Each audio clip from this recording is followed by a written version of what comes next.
Concernant l'Observatoire des loyers, j'ai cru comprendre pendant le congrès que vous avez mis en place votre propre dispositif et que vous étiez prêt à remettre en cause votre boycott si il y avait un certain nombre de décisions qui étaient prises. Est-ce que vous pouvez être un peu plus précis? Oui, je ne vous ai pas vu, il était où le micro? Il était... Ah, bah ouais, excusez-moi. Oui, alors, bah, écoutez, bon,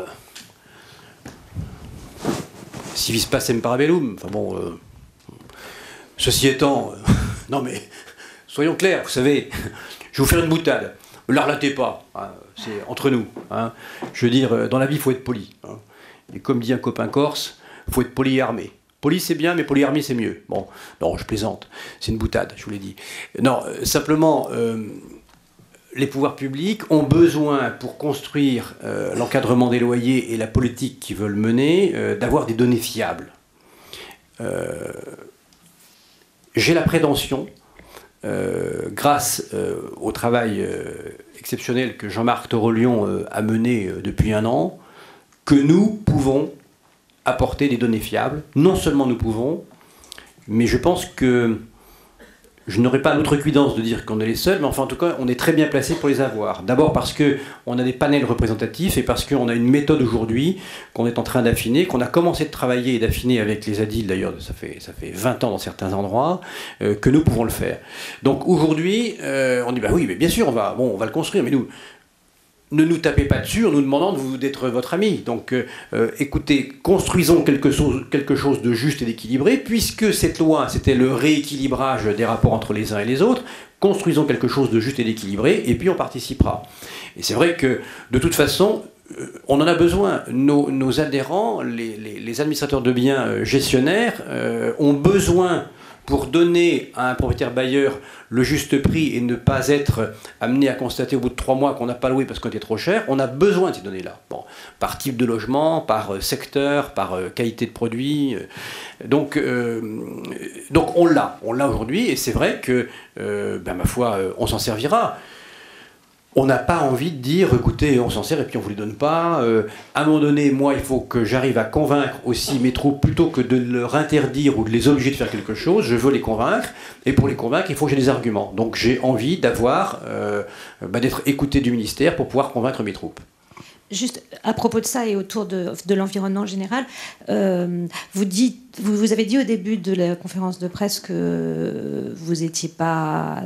Il n'y avait pas d'hostilité vis-à-vis du ministre, etc. Enfin, je ne me souviens plus le terme exact. On a l'impression que vous avez mis beaucoup d'eau dans votre vin depuis ces quelques derniers jours. Donc, qu'est-ce qui s'est passé exactement entre Madame Duflot et vous Alors, qu'est-ce que vous avez négocié? Enfin, qu'est-ce qui est en cours de négociation réellement aujourd'hui sur ce projet de loi? Alors, bon, d'abord, ne demandez pas à un bourguignon de mettre de l'eau dans son vin, hein. On boit un vin un peu moins dosé par moment, voilà. Plus sérieusement,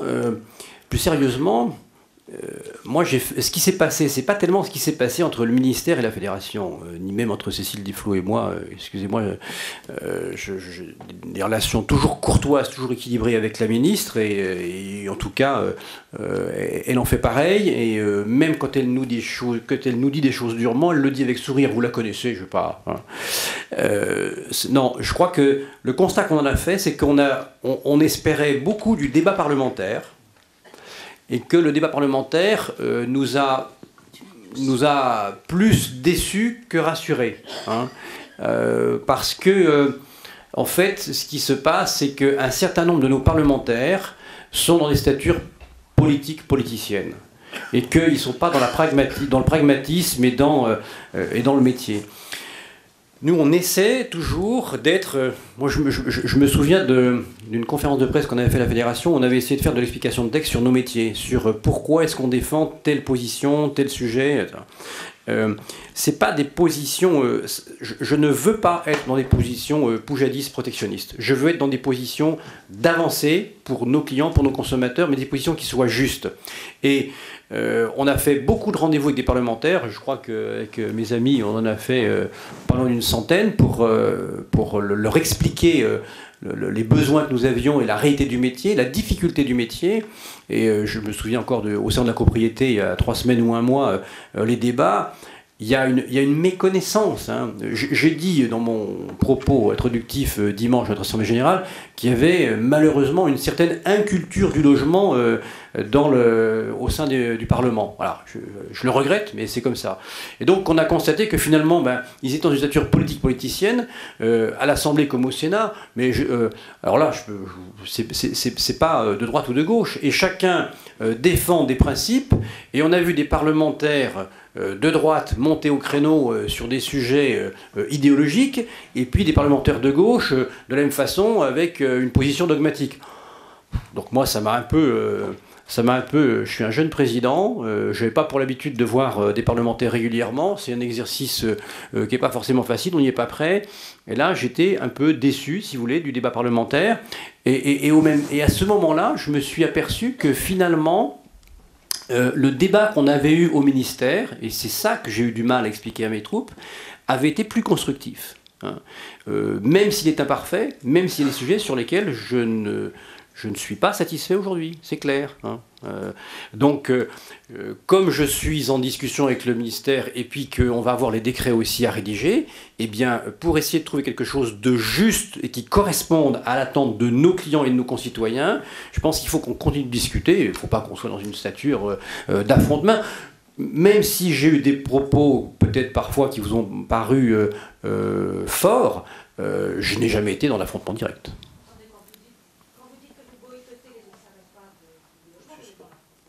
Non, ben oui, si vous me faites dire ça, oui. Mais je ne l'ai jamais dit. Non.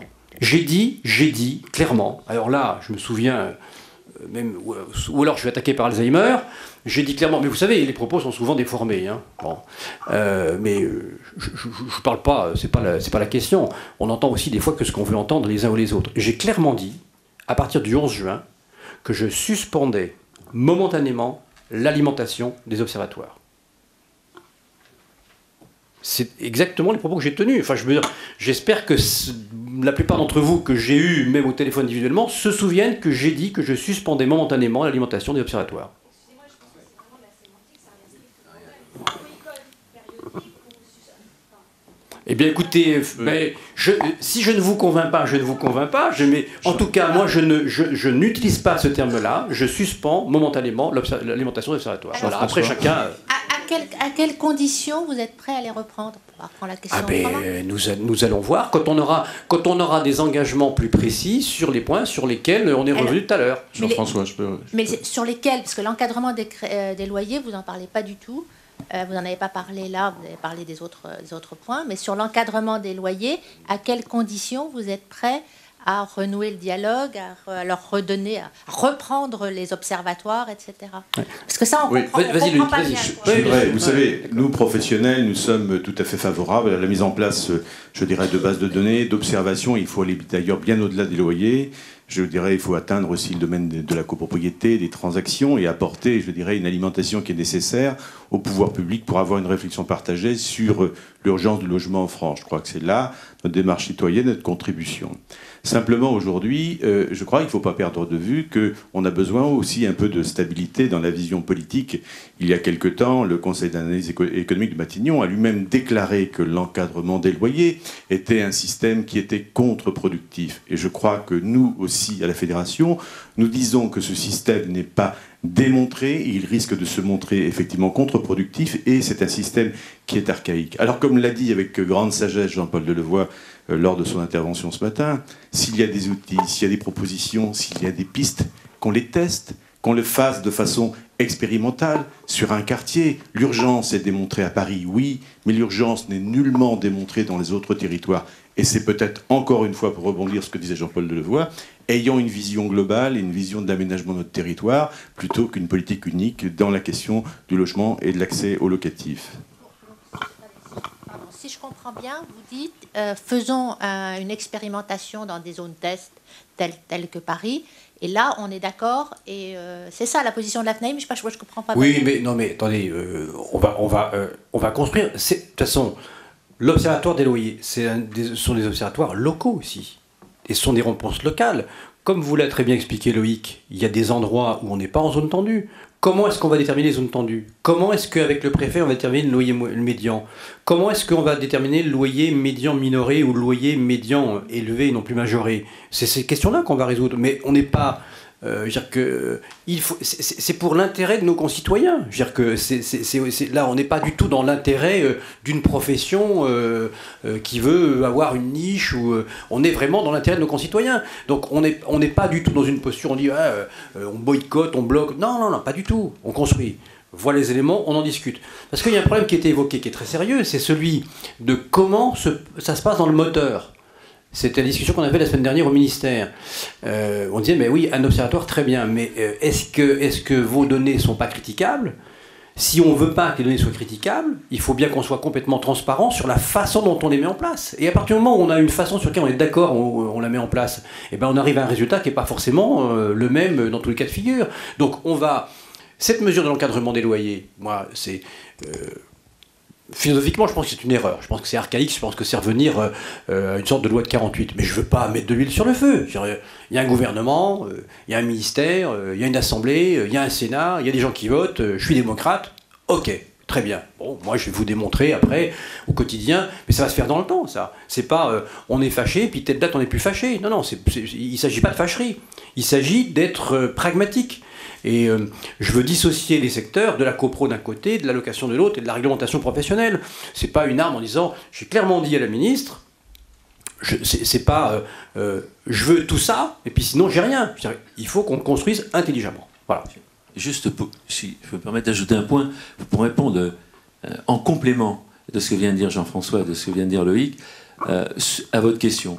En fait, nous avons, dès l'origine, au début de l'annonce par le ministère de la mise en chantier d'une loi, qu'on appelait loi Duflot à l'origine, nous avons spontanément dit nous sommes prêts à participer à la création des observatoires de loyer dans les 18 zones test. On l'a dit spontanément et on l'a fait, on a commencé à le mettre en phase. Et c'est parce que on a eu le sentiment à partir de juin que, d'une part, dans le discours, une agressivité a pu être constatée de la part du ministère, de la part de la ministre en particulier. Puis ensuite, n'oubliez pas que dans le projet de loi, on avait subrepticement introduit la disposition selon laquelle les professionnels de l'immobilier allaient être contraints de participer à ces observatoires. Donc ça, inutile de vous dire que ça nous avait un peu rendu agressif. Donc ça explique à un moment donné que nous avons suspendu notre participation à ces observatoires. Comme l'a dit Jean-François, nous avons seulement suspendu. Et maintenant, nous avons le sentiment, vous l'avez vu dans le courrier, que vous avez lu Jean-François, enfin qu'a lu Jean-François Buet pendant les débats, il y a un certain nombre d'ouvertures qui semblent se faire jour dans le discours de la ministre et dans des propositions sur les 4 points qui vous ont été évoqués. Donc, légitimement, nous sommes, bien entendu, prêts à négocier et prêts à discuter. Il n'y aura pas d'évolution sur l'encadrement des loyers qui est le point salut. De la part du ministère ? Bon, je pense pas. Je pense que la mesure a été votée en première lecture. Je pense que le rapporteur de la loi est assez déterminé là-dessus. Je pense que le Sénat s'est prononcé. Non, je ne pense pas qu'il y ait un changement radical. Non, je ne vois pas pourquoi. Donc vous ne vous battez plus là-dessus, ça ne sert à rien, vous vous concentrez sur des éléments sur lesquels vous pouvez améliorer le dispositif. Oui. Même si vous êtes contre, vous vous dites qu'il faut se concentrer sur... Oui, parce que si vous voulez, je ne veux pas, en disant que je suis contre, parce que en tant que professionnel, je pense que ce n'est pas le fait d'encadrer les loyers qui va permettre aux locataires de trouver des logements suffisants en nombre dans les zones tendues là où il y en a grand besoin. Voilà. Bon, moi je l'ai dit. Je dis, c'est pas en cassant le thermomètre qu'on va soigner le malade. Voilà.